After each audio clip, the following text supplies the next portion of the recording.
नागपुर के यशोधरा नगर police को बड़ी कामयाबी हाथ लगी है। पुलिस ने पिछले 1 साल से फरार चल रहे एक शातिर चोर को गिरफ्तार कर शहर की 5 बड़ी चोरियों और सेंधमारी के मामलों का पर्दाफाश किया है। पुलिस के अनुसार नागपुर के यशोधरा नगर, कोराडी और कलमना पुलिस थाना क्षेत्र में लगातार हो रही चोरियों से हड़कंप मचा हुआ था। पुलिस की स्पेशल टीम ने गुप्त सूचना और तकनीकी जांच की मदद से जाल बिछाकर यशोधरा नगर इलाके से मुबारक वकील बाबू शाह नाम के 21 वर्षीय आरोपी को धर दबोचा है। आपको बता दें कि यह आरोपी पिछले 1 साल से पुलिस की आंखों में धूल झोंक कर फरार चल रहा था। पुलिस ने आरोपी से गहनता से पूछताछ करने पर उसने अपने अन्य साथियों के साथ मिलकर कुल 5 बड़ी चोरियों की वारदातों को अंजाम देने की बात कबूल की है। पुलिस ने आरोपी के पास से भारी मात्रा में चोरी का माल बरामद किया है, जिसमें सोने की अंगूठियां और सोने के बिस्कुट शामिल है। जब्त किए गए इस पूरे माल की कुल कीमत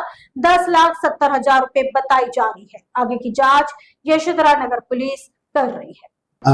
PS यशोधरा नगर येथे CR 351/2025 कलम 305 331 3 331 4 हा गुन्हा दाखल होता। सदर गुन्ह्यामध्ये 1 वर्षापासून फरार असलेला आरोपी मुबारक वकील बाबू शाह वय 21 वर्ष राहणार कुंदललाल गुप्तनगर पोलीस ठाणे यशोधरानगर हा फरार होता। तर यांना जे आहेत आमचे DB पथकाचे कर्मचाऱ्यांना गोपनीय माहिती मिळाली, तसेच तांत्रिक विश्लेषणाच्या माध्यमातून तो भांडेवाडी येथे त्याच्या आईच्या घरी राहत असल्याची माहिती मिळाली।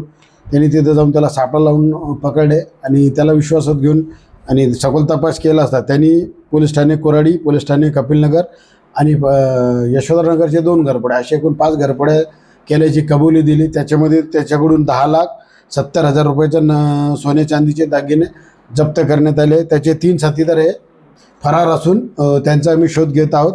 सदरची कामगिरी ही माननीय DCP श्री नित्यानंद झा साहेब, सहाय्यक पोलीस आयुक्त श्री रोहित ओवळ साहेब, कळमना विभाग यांच्या मार्गदर्शनाखाली पोलीस उपनिरीक्षक वैभव नागे, पोलीस हवालदार राहुल बोंद्रे, पोलीस अंमलदार मनीष झरकर, संदीप वानखेडे, क्षितेश चौरसिया, भूषण रोजेवार, प्रवीण बोरकर सर्व आणि आशिष पेपरहाटे झोन 5चे सायबरचे यांनी केलेली आहे। सदरच्या याच्यामध्ये सोन्या चांदीचे 10,70,000 रुपयाचा मुद्देमाल जप्त करण्यात आला आहे।